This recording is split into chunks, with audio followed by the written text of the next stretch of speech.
We have breaking news from the NHL this evening. The Boston Bruins have just announced their parting ways with recently signed Mitchell Miller. There's been a major backlash against this signing from all aspects around the league. We'll discuss the scenario, the statement from the Bruins, and more coming up next.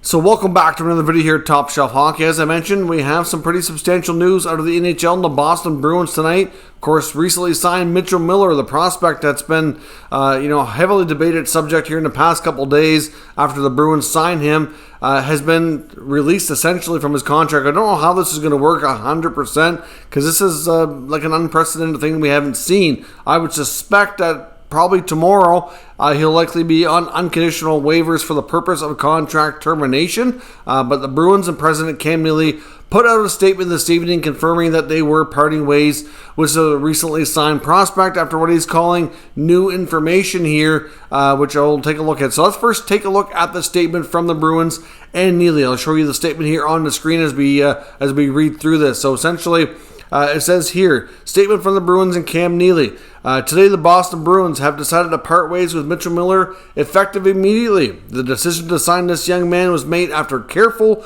consideration of the facts, as we were aware of them, that as a 14-year-old, he made a poor decision that led to a juvenile conviction.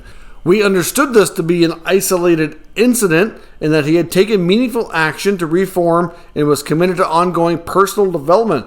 Based on that understanding, we offered him a contract. Based on new information, we believe it is in the best decision at this time to rescind the opportunity for Mitchell Miller to represent the Boston Bruins. We hope that he continues to work with professionals and programs to further his education and personal growth. We owe it to our fans, players, staff, partners, and community to make sure that our practices and protocols are keeping with the ethos that we demand from ourselves and as an organization. As such, we will be reevaluating our internal processes for vetting individuals who wish to earn the privilege of playing in the NHL for the Boston Bruins. We are sorry that this decision has overshadowed the incredible work the members of our organization do to support diversity and inclusion efforts. We will continue to stand against bullying and racism in all forms.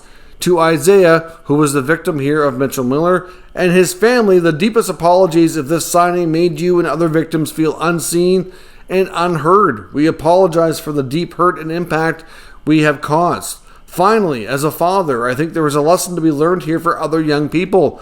Be mindful of careless behaviors and going with the group mentality of hurting others. The repercussions can be felt for a lifetime. It's nice to see the Bruins kind of come to their senses here and do this, but this really all was a disaster from the get-go and really could have easily been avoided. And just to focus on that last part of the Neely statement saying that a lesson to be learned here for other young people. I think there's a lesson to be learned here by older folk like Neely and Sweeney as well. Certainly consider the victim here and do some more research. This is all saying that new information has been presented. Well, if you would have done things properly and really vetted this player and dug into the past like you claim that you did, you would have known a lot more about this situation than you thought you did. And this may have been easily avoided, and instead of creating a PR disaster here for your organization. Of course, we've seen several Bruins players asked about this. Patrice Bergeron, Nick Foligno, I believe Marchand as well, and a few others.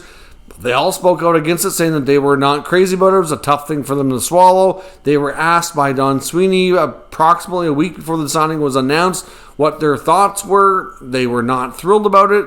After all the, negative feedback, they thought maybe they wouldn't proceed, but they did anyway. Now I'm going to show you a statement as well, which just kind of made this whole thing blow up even further. The agent for Mitchell Miller, who's Eustis King, who was a well-respected agent, put out a statement earlier, and I think this is going to damage his reputation here as well. So let's take a look at the King statement that was put out earlier today, kind of defending his decision to represent Miller, and as well as getting the contract lined up for him here with the Boston Bruins.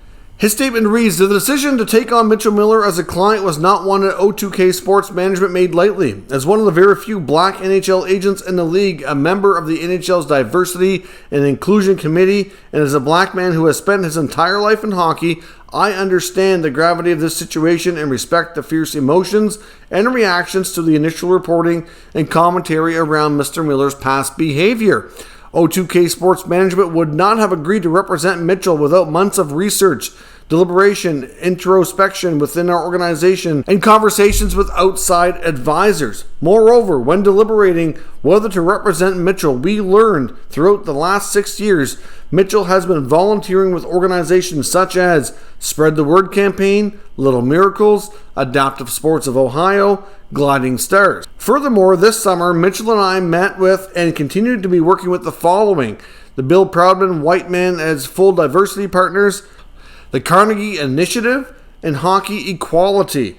Also, before signing his contract, Mitchell met with and committed to working with local community projects such as Bullying Prevention Program, After School Program, and Youth Guidance Program. We believe in restorative justice. Mitchell and I are on that path together, and I welcome you all to join us.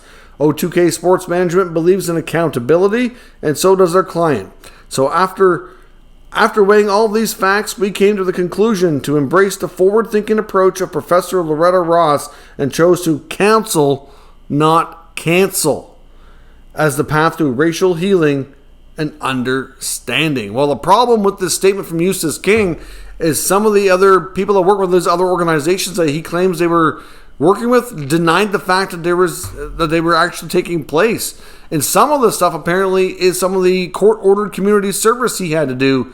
I don't really think he should be given credit for anything that was court-ordered. If he was told he had to do it, I'm sorry, that doesn't quite count. You want to see actions on his own above and beyond what he's doing to repair his reputation, what he's doing to learn and grow, and, to show that he's trying to move forward here in a positive light and not only learn himself as a person and grow as a person, but to kind of help make sure that this doesn't happen to other future victims as well.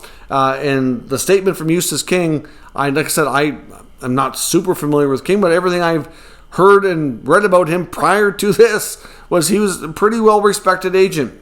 So it's unfortunate to see this. I think this is going to be a big blow to his reputation. But between this and some of these claims being disputed, and then the players speaking out, several, I don't know how many fans emailed the Boston Bruins.